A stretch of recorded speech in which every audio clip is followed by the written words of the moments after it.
Hello, hello, hello, hello. This is Britt, your podcast host with Truth Be Told podcast.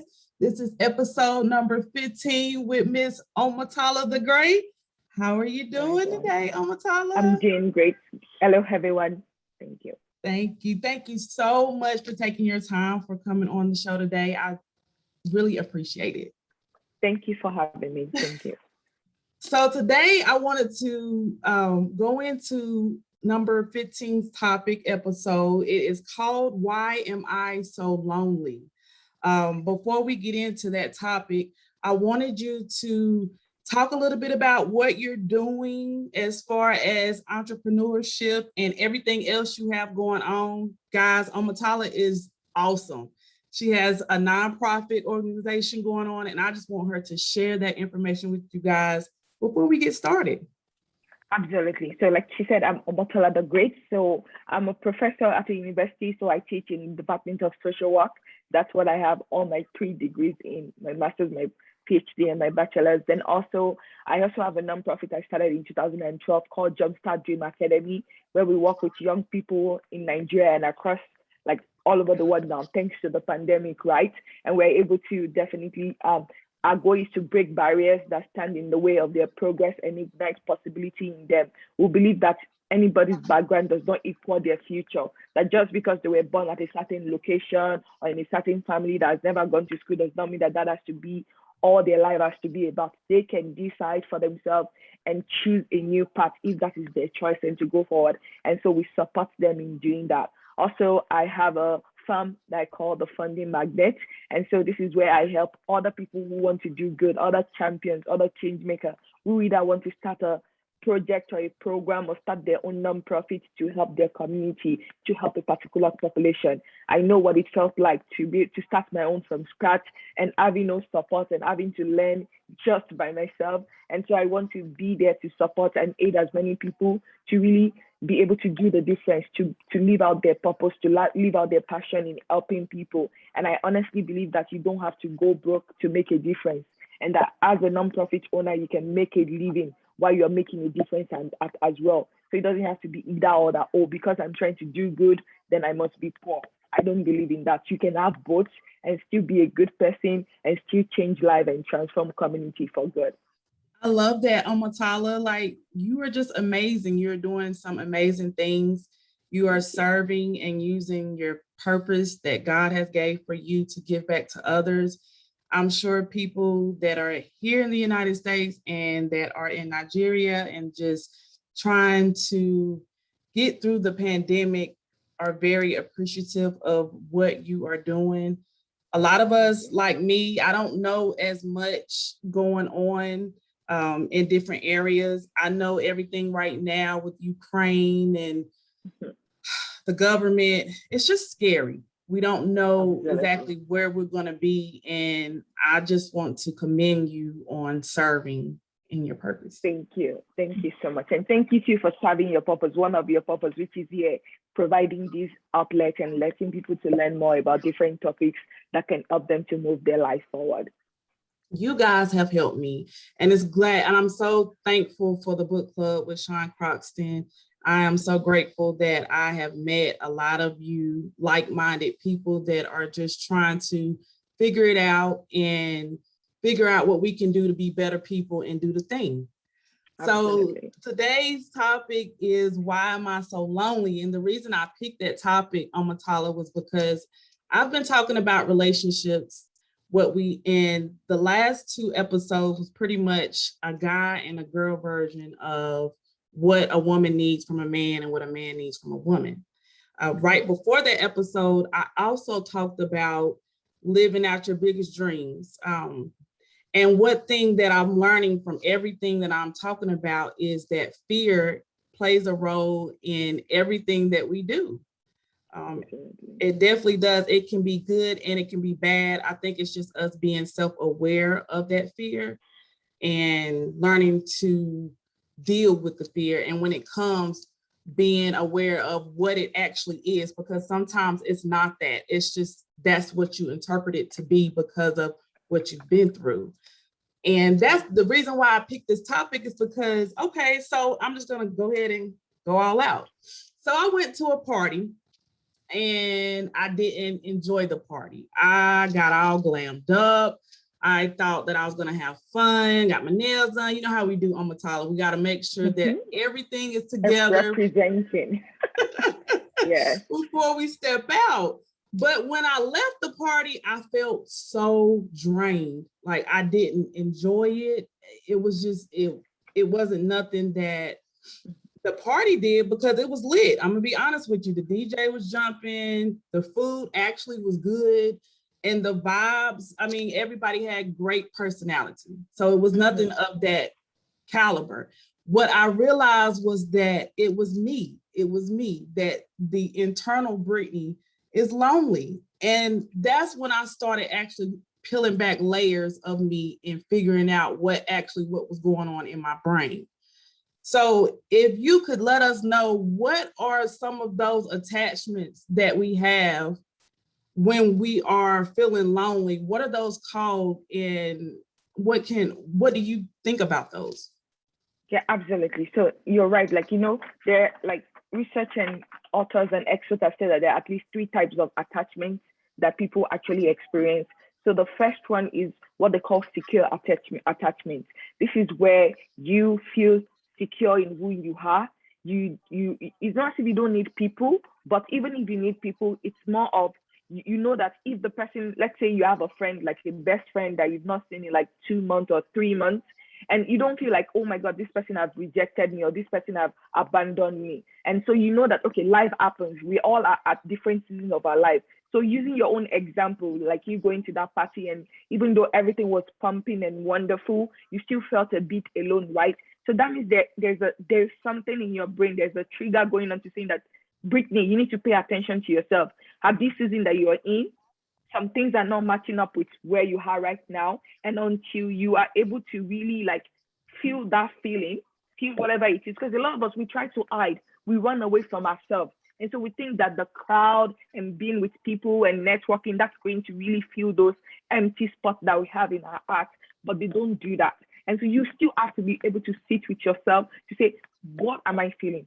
Why am I feeling this? What is triggering this kind of feelings for me, or this thought for me in that regard? And a lot of people, they don't want to do that. They rather drown in the noise. Either like, think about it every day. There's TV going on. We are on social media, whether it's TikTok, whether it's Instagram, watching reels and all of that. So we don't even take the time to quiet the noise and feel ourselves and really understand that, what am I doing today? How am I feeling? How am I doing? Because people ask you, how are you doing? But nobody asks you, how are you feeling? And most of the time, is our feeling, it's from our feeling that leads to our action. Is our feeling that leads to what we choose to do or not do in that situation. And so if we don't take that time, and one of the quotes that I like is that, like, it says that you cannot pour out from an empty cup.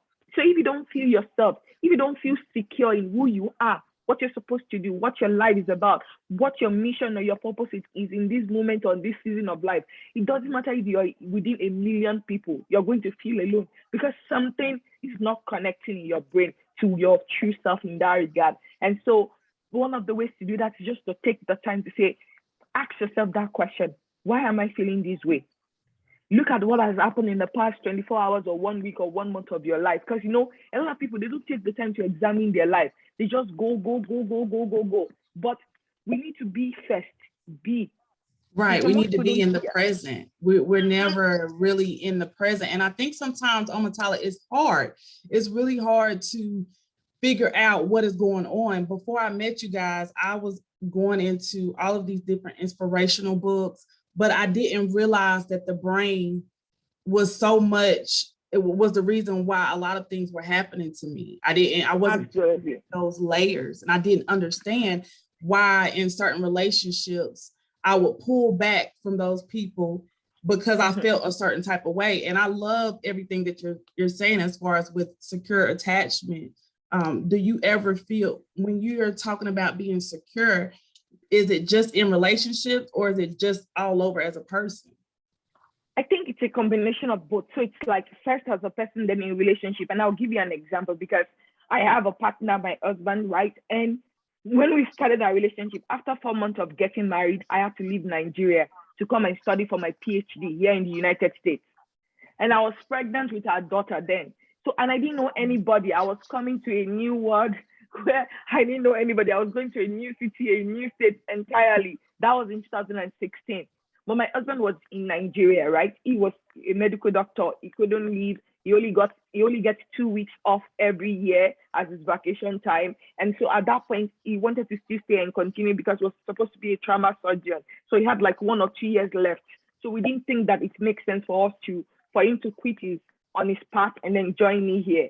And so that was the situation. So of course, a lot of things came up, but one of the things that made us secure in our relationship, it was because we were secure in who we were, right? Because a lot of people came up, families and friends said, like, what if you cheat on each other? What if this happens? You know, people talk about when you're far away from each other, like it makes the heart go like fainter and things like that. But we knew who we were. We had to first establish the security in who we are, that, you know what, I love my husband and I cherish him and all, but I don't need him to complete me, and he doesn't need me. He doesn't need me to complete him.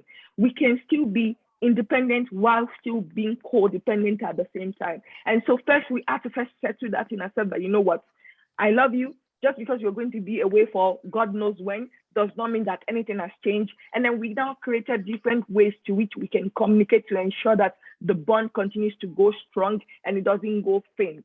And so I think you first have to establish who you are and understand where you're coming from, why you do the things you do, and then really, really understand where, like, for instance, I'll give you another example, because the second type of attachment that we've seen also is avoidant attachment. And so I know that during some period of our relationship, my husband displayed that.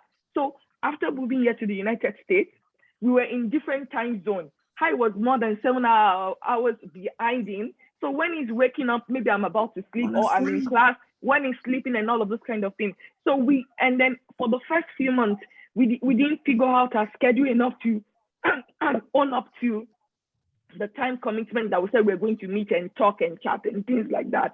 So he started creating some issues in our relationship. And so what did my husband do? He decided, you know what, he was so afraid of his heart being broken. So it was like, you know what, if I don't talk to her, if I don't, then that's, so he withdrawn within himself and said, you know what, well, I'm afraid of my heart being broken. I'm afraid of this person, like maybe breaking my heart. And so because of that, he thought the best thing to do was not to even, like, if she calls, fine, I'm not going to bother, I'm not going to try. And so that is an avoidant attachment, where you really want the thing, you really want the person, but you're so afraid of losing the person that you now stop doing the things that you need to do to actually strengthen the relationship and the bond in that regard as well. And so that is another form of attachment that you can see happen. When people are so afraid of losing something that they cherish so much, they do the opposite of what they should do because of that fear of, like, I may fall, or I may fail, or what if they reject, what if they say no to me and they say goodbye to me. And then the third kind of attachment that we see also is what they call, excuse me, what they call the anxious attachment. This is where you're so worried about being rejected, of people saying no to you, of people shutting you down, that you don't even want to try. You don't even want to, because you're like, what if I do this? What if I get into this relationship and then in less than 1 month or 2 months, the person says, bye-bye, I'm not interested again, and then they leave me for somebody else. And so when people see that kind of situation as well, they start acting out in a way that will even make the person and push the person away that they're trying to hold on to. And so those are the two types that are not on LD. But with the secure attachment, it takes time. Like you said, it's not going to happen overnight, because a lot of us, we've been wired a certain way through where we grew up, our environment, what we saw as patterns that were modeled to us by other people in our life. So for you to not think that 1 month, 2 months is going to make everything change, no, it's going to take time. It's going to take some work. You have to consciously choose to say, you know what, my brain wants to do this, but I'm going to retrain my brain to do the opposite of what I would normally do because of this fear of rejection, or fear of abandonment, or fear of loss, in that kind of thing as well. No, you're so right. It's funny because in learning to retrain my brain, I'm just learning how much stuff that I have learned from just genetics and culture and from past experiences. I think sometimes for me, Omotola, I live more in the anxious attachment side of it. And I tell you why, because every time me and my husband, like for instance, I'm going to the mountains tomorrow. And it's funny because every time I'm about to leave, we always get into some type of argument. Like, I don't understand. And I'm like, what is wrong with you? Like, we've been talking about this. I even asked you, did you care if I go? If you don't want me to go, just say no, then we'll figure that out. And then I'm learning me, and I'm also learning him as well. I'm learning because of what he's been through as far as with abandonment and rejection issues. It brings out in our relationship sometimes of how he feels when it comes to attachments in our relationship. So it's crazy that you said all of that. Yes. Yeah. And then a solution that I always like to give to my clients or anyone I work with is to say, you know what, I want you to think of something like, you know, a lot of us, like, we want the yes, yes, yes. But the truth about life is, whether at work, at relationship, whatever it is, your studies, whatever you're doing, your business, you are going to get rejected. Just get used to it. Like, think of everybody that's ever been successful. Think of Jeff, think of Amazon, think of all these people that we know that have created different kind of breakthrough. Do you think they don't get no's? They get rejected many, many times over and over again. And that is what all the experts are saying, that anyone that wants to live a life that is worth living, that is worth anything, you have to go through a season of rejection. You have to go through a season of getting no's and no's. So one of the things I teach my students and my clients is to say, I want you to, like, find out a time, like maybe in a month, in a week, and go and get 100 no's. Just get used to getting no's, because if you can, like, sort of desensitize your brain to this state of no, state of rejection, then when it comes, like, you're welcoming it, you're like, you know what, bring it on. It's okay. I accept the no's, right? But the thing is that you'll be more surprised that most people will give you the yes than the no. And so that's one of the ways that I was able to do that. I learned that in one of my psychology class when I was in college in 2012. And it has stayed with me, and it's worked so well. It's like, you know what, whatever thing that you think you're fearing, maybe you're afraid of talking to your partner or your spouse or the person that you're in, like, talk to them, like, put it on the table that this is how I'm feeling. I don't know why I'm feeling this way, but I don't want you to try to like help me. I just want to share with you that if you see my attitude changing, or if you see me acting this way, this is what is going on in my head, and I'm still trying to process it. And this, because a lot of people, they don't want to be vulnerable. They are like, oh, I'm supposed to be the macho person. I'm supposed to be this nurturer. But a lot of us, if we are not truthful with these people that we love, that are close to us, then who else are we going to be truthful with? And so one of the ways to avoid this is to say, you know what, like, and then now I like that you and your spouse, you've been able to figure out that this happen anytime you're leaving and you're going somewhere. So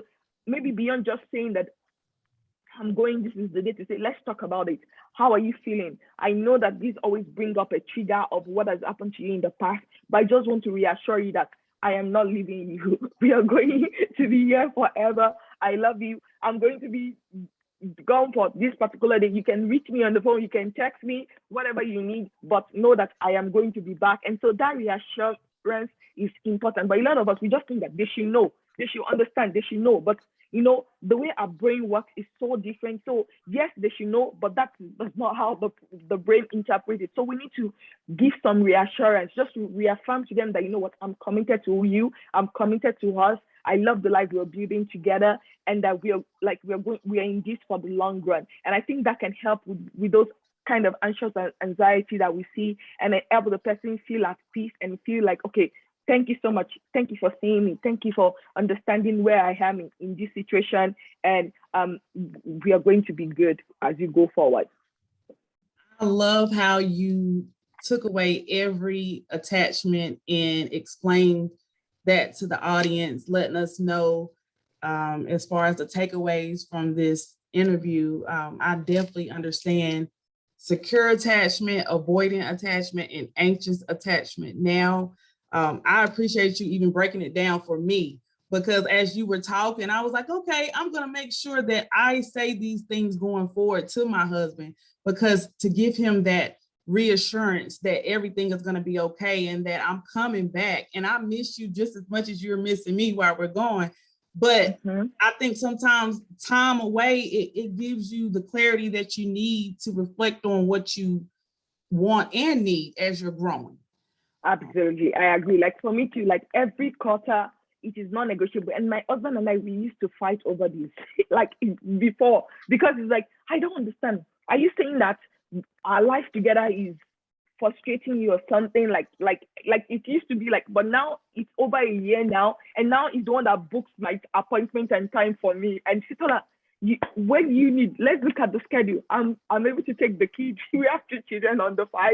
I'm able to take the kids. And do you want 3 days? Do you want 4 days? Do you want a week? But for me to get 1 day, the first time I ever brought it up, it was a war.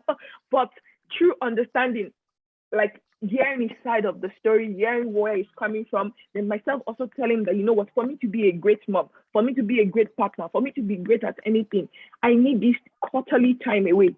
I don't want to be anybody's mama. I don't want to be anybody's wife. I just want to be me. I just want to listen to myself. I just want to pour back into myself, because for the past 90 days, I've just been answering to every other person, but for this time, I need it to be myself. And so absolutely, just because you're going to be away does not mean that it's actually going to help you become stronger, because more things will become clear. Like you said, Brittany, things will come to your awareness that in the noise, in the activity of the day-to-day normal life, you miss those things. But when you're alone, when you're by yourself, you're able to really be in tune with what is going on and help yourself. Another tip I would like to give to the listener is this also. If you're the kind of person that, you know what, you don't know how to communicate and do all the sweet words, write a note. Put it in corners of where the person can find it. Make it a surprise, like a discovery. One of the things I love to do for my husband is like when I have to be out. So I'll create like a list of notes, and I'll do it like a scavenger hunt, and say, I'll just text and say, go to this place and check under this table or check under this thing.